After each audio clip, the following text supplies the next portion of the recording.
Let's review our posture. Find your hip bones. Make sure your feet are directly beneath them. This is the distance you want between your feet for your body. Gently and deeply bend your knees, keeping your chest stacked over your hips. Relax those shoulders.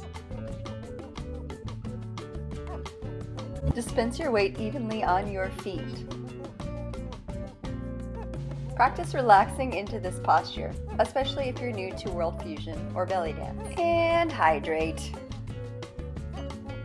It's good to warm up before dancing. I suggest doing squats. You can add your arms to this, shoulder rolls, and side reaches. You'll want to cool down after dancing with some stretches. I suggest stretching your hip flexors, your hamstrings, releasing your lower back, and even trying some balance challenges. Then some gentle roll-ups always help reset the body. All right, let's get to dancing.